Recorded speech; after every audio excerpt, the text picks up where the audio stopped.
Can you actually get high quality leads on Google Ads with just $20 a day? The answer is yes, but only if you set it up the right way. In this special episode, I am not just going to drop general advice on you.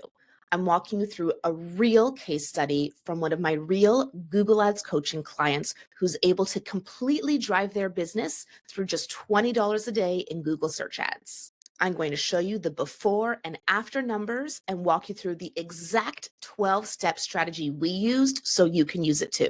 However, I do need to be honest. This low budget approach will not work for every business. So first, we're going to walk through the 3 key things you need to make a low budget strategy work. Then I'm going to share the 12-step strategy we use to turn this business owner's Google Ads into a money-making machine. If you're looking to get big results out of a shoestring Google Ads budget, this is the episode for you. I'm your host, Jyll Saskin Gales. I spent 6 years working for big brands at Google, and now I work for you.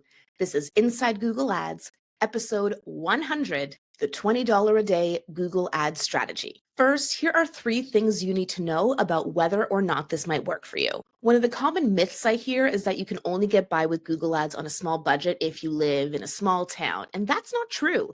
This case study I'm sharing with you today takes place in one of the top 10 most populous cities in North America. So yes, you can spend just $20 a day in a big city and get results. The more important factor is competition. And I don't mean actual business competition, I mean auction competition. This business owner operates in a space where there are a ton of people who offer this service, but most of them don't advertise on Google. So because of that, CPCs are pretty low and $20 a day is more than sufficient. You're going to want to check Keyword Planner in Google Ads. It's free as long as you have a Google Ads account, and check to see what kind of cost per click you might expect in your industry, in your target location. If the expected CPCs are kind of $2 or less, then $20 a day will work for you because you can afford at least 10 clicks a day. But if the expected CPCs in your industry, in your location are $5 per click, or $10 per click, or $50 a click, then this strategy will not work for you.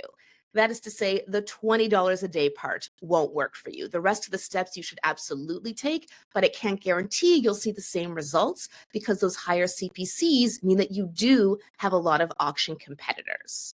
The third thing you need, and this may sound so obvious, but it's a step that so many practitioners skip, you need to be offering something people want.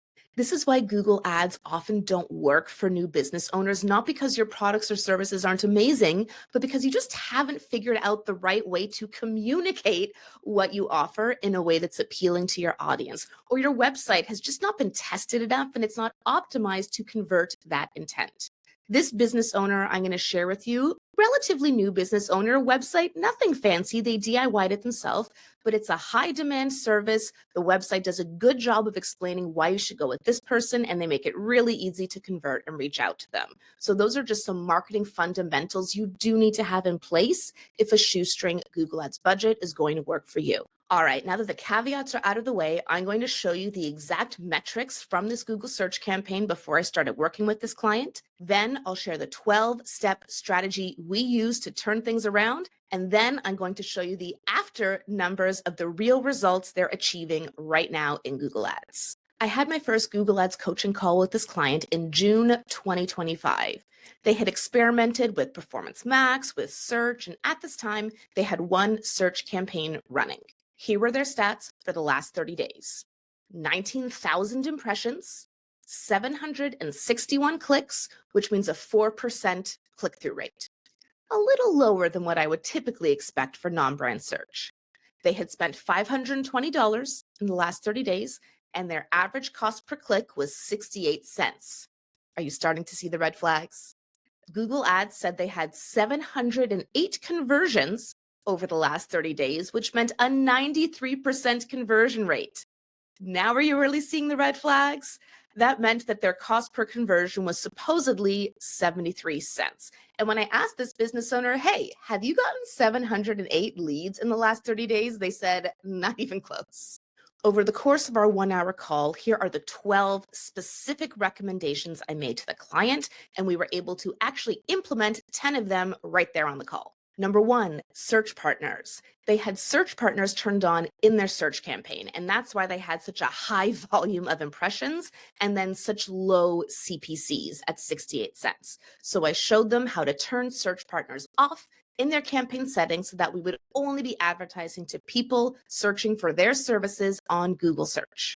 Second, bid strategy. They were using the target ROAS bid strategy, and that made no sense for this business. Target ROAS, return on ad spend, is meant for e-commerce businesses or for lead gen businesses where you're using offline conversion tracking and importing different lead scoring or conversion values, and that was not the case here. They just wanted phone calls or form fills, and that was it. So I advised them to change to maximize conversions. This would tell Google instead to just spend their budget, their $20 a day, in order to get them as many conversions as possible. Step 3, keywords. All of the keywords are in broad match, and I advise them to use exact match instead so that they could really hone their budget in on the people searching for things most relevant to what they offer. Step 4, also about keywords, was the wrong keywords. They had a lot of keywords and a lot of really generic stuff, which was further exacerbated by broad match. We went through Keyword Planner together, and I helped them pick just 18 keywords that were really zoned in on exactly the kinds of things they'd want to advertise on. And we put those in exact match, then paused all the old broad match keywords. Step 5, negative keywords. As part of your keyword research, you're not just looking for the keywords you want, you also want to look for the searches or phrases you don't want. For example, there are a few niches of service providers in their industry that offer a service they don't offer. So we added those terms as negative keywords to ensure even with exact match, we wouldn't be at risk of advertising on searches for things we can't offer. Step 6, add text. Now that we had just 18 exact match keywords, I walked my client through adding dynamic keyword insertion to their responsive search ad. What this does is put their own keyword into the ad when it matches to the user's search. So importantly, it's not going to put the user's search into your ad. You can imagine how that could lead to some wonky things, especially if you're using broad match or even AI max. But with exact match, we know that the user search will be pretty closely related to the keyword. So dynamic keyword insertion lets Google pick the keyword that matched the user's search and put it into the headline, creating a highly relevant ad text and improving click-through rate. Step 7 was also about ad text. I advised them to improve their call to actions. For example, one of their headlines was "Contact us." Literally every single business spending money on Google Ads in the entire world could have that as a call to action. We want to be more specific. This is a service provider where you need to book a specific date for the service. And so instead, we used a headline that said, "Reserve your blank date now." So that they would really encourage that sense of urgency, like, come on, you got to get your date now. The next 3 parts of the strategy all fall under assets, those optional things you can add to your ad that really help with relevance and click-through rate as well. Number 8 is the business name. They had not added the business name asset, and doing so just helps your ads look a lot more legitimate when it's your business name instead of blah, blah, blah.com. Related to that, step 9 was the business logo. Rather than just having that generic gray circle, I showed them where to upload their logo so they could stand out and look a little bit more prominent in those search results. Because remember, they're not just potentially competing against other people in the auction, they're also competing against all those organic results. So you want to look legitimate and prominent at the top of that page. Step 10 was image assets. You can't use these in a brand new account. You need a little bit of account history first, but they had that. They've been advertising for a while. This was one of the things I advised them to do after the call. During our call, I showed them where to upload the image assets and what orientations to use, and then they were able to use the recording I sent them the next day to go add those images by themselves to show the kinds of customers who would work really well with this business, showing the service provider in action in different contexts. It's, again, a great way to just stand out in those search results. Step 11, automatically created assets and auto-apply recommendations. Say that 3 times fast. We wanted to turn all of those off. To be clear, not every automatically created asset is bad, but in this case, we specifically wanted to turn off automatically created site links and automatically created callouts since we did not like the ones Google had created. And then with auto apply recommendations, you want to turn those off so that you don't go through all the effort of putting together this very specific strategy just to have Google Ads automatically undo it all by adding broad match keywords or turning on optimized targeting or changing your bid strategy without you realizing. So turned off all that auto stuff to ensure that our strategy, as we implemented it together, would stay the same until we decided to change it. And then last but not least, you might be shocked I left this to step 12, conversion tracking. There is no way we had a 93% conversion rate. What was happening here is that page views were being tracked as conversions. And unfortunately, this is so common. Because setting up conversion tracking is something you either need to do on your website, in Google Tag Manager, in GA4, it's not typically something I cover on the Google Ads coaching call, but I was able to refer my client to a trusted specialist. They had a call with them, were able to get their proper form fill tracking set up right away, and then connect that to their campaigns. So now that maximized conversions bid strategy would only be focusing on those form fills they wanted and not just every single page view. And there you have it. That was our 12-step strategy to get Google Ads working on just $20 a day. And after that, I didn't hear from the client for a few weeks, which is that a good thing? Is that a bad thing? Next, I saw a 5-star review pop up on my Google business profile from this client, so I knew things were working. And then they actually came back to me a few months later to book a Google Ads coaching call for a completely different business they run. At the end of that call, I said, hey, do you mind if we just take a peek at that account together? So really excited to share the actual performance metrics from this $20 a day, 12-step setup. These are numbers from November 2025. Impressions, 2,693 in the last 30 days. Clicks, 359. That means we had a 13% click-through rate. Now, importantly, we got 85% fewer impressions and more than 50% fewer clicks, but that meant our click-through rate was now 13%. Really high. That's above average of what I typically see in businesses like this for non-brand search. So we were showing way fewer ads, but only showing ads to people who were searching for what we offered and likely to be interested, leading to a 13% click-through rate, which of course means a really high quality score as well as a high quality audience. Last 30-day spend was $597, so just shy of spending $20 a day on average, and our average CPC was $1.66.